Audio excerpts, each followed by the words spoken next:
Imagine you are building a real app, a login system, a profile page, or even a game. You don't store data as just numbers in a list. You store it as name, email, age, score, and level. That's exactly what Python dictionaries are made for. They let you store data the same way real world systems do, in key and value pairs. In this video, you will learn Python dictionaries from beginner to advanced level. You will see how apps, APIs, and databases actually use them, and by the end, you will be able to design real-world data structures in Python. Let's start mastering dictionary. So a dictionary in Python stores data in a key value pairs. Instead of using index numbers, we use keys to access the values. Let's create a dictionary with the curly brackets, and let's provide first key, name, and colon, and then value Peter, and comma, and then key. Again key, we provide key. What's the age of the Peter? The age is probably 40, and let's say grade, and grade should be, let's say, A grade. Now here the name is the key and the Peter is the value, and age is the key, 40 is the value, and grade is the key, and A is the value. So dictionaries are unordered, mutable, very fast for searching by keys. Now to access the values of the dictionary, we will use their keys, not numbers. Let's say, for example, I want to print the value of the name, student, square brackets, and name, and let's execute the code, and that is Peter. And there is another safest way to get the value of the dictionary, and that is student dot get. In the same way, provide name. Now let's execute the code, and the result is Peter. So get returns none instead of crashing if the key doesn't exist. As the dictionary is mutable, we can add or update the values of the dictionary. Let's say we want to change the name from Peter to something, anything, and let's say square brackets and name, and equals to, we want to name it, Peter is already, we can name it Simon, and let's enter, and then print again the dictionary student, and the result will be Simon, that we have updated the name from Peter to Simon. So if the key exists, it updates the value. If the key does not exist, it creates a new key value pair. We can also remove items from the dictionary, and there are two ways to do that. The first one is student dot pop, and let's say age.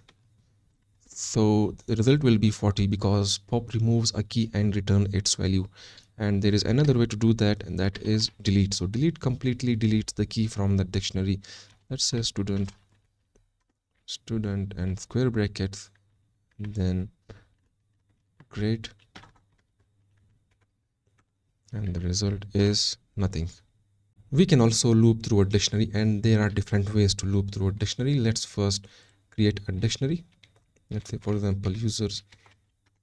We can user equals to dictionary, and let's say name colon Simon.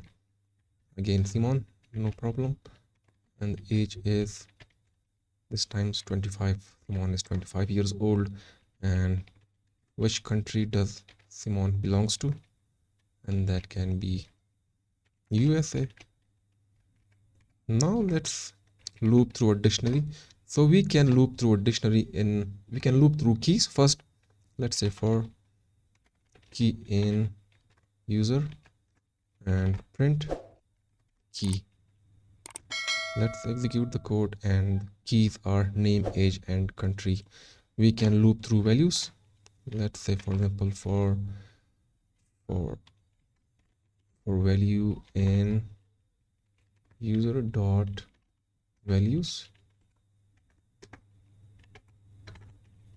print value. Now the values will be printed, or we can loop through both. Let's say for key and value in user dot items, and let's say now print key and value. Let's execute the code now. Both are printed.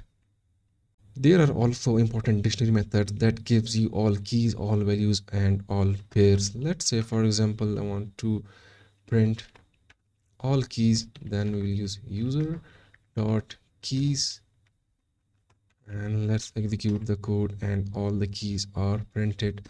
We can also print all values. Let's say user dot values, and all the values are printed. And then we can print all pairs. Print user dot items, and let's execute the code now. Item, all the keys and pairs are printed. We can also create nested dictionaries in Python. Let's try one and create student students equals to curly brackets, and then we have key Simon, and then colon, and another dictionary now, age colon equals to 23 comma, let's say grade is a, we forget comma, and then if Sarah, let's say age colon, age is 20. Now grade is, let's say B. Now this is a nested dictionary. How can we access this dictionary?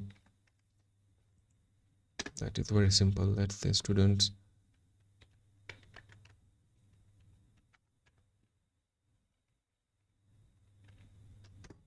Sarah, and let's say another, and that is great. Let's execute the code, and the result is B. So here the main dictionary is students, and each key is a student name, and each value is another dictionary with details about that student. So we should use dictionaries when data is in paired like name and value, when you need fast lookup by key, when you are working with structured data, and some like real world uses are user profiles, settings and configurations, API responses, database and JSON files.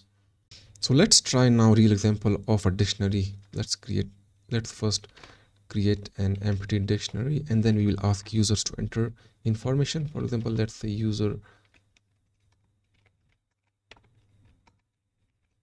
name equals to input. We will ask users to enter data,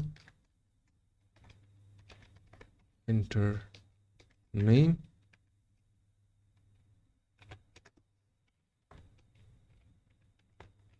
email, input,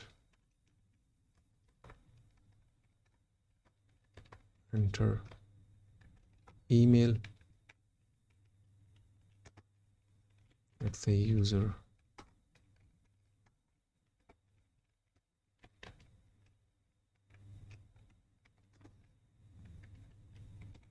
equals to input,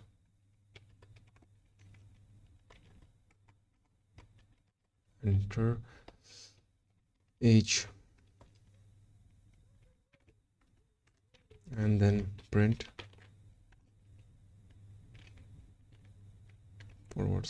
/n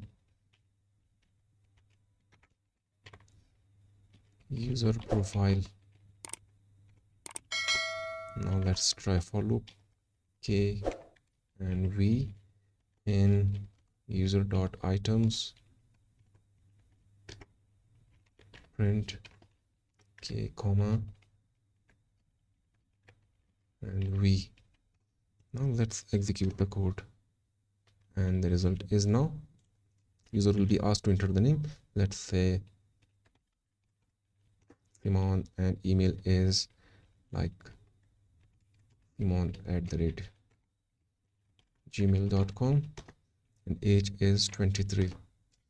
Now the result will be printed, Simon and email and 23. Now you have a complete understanding of Python dictionaries from beginner to advanced level. You have learned what dictionaries are, how to create and modify them, looping and methods, nested dictionaries, real world use cases. With lists, tuples, sets, and dictionaries, you now master Python's core data structures. If this video helped you, like it, subscribe to the channel, and share it with your other learners. See you in the next tutorial.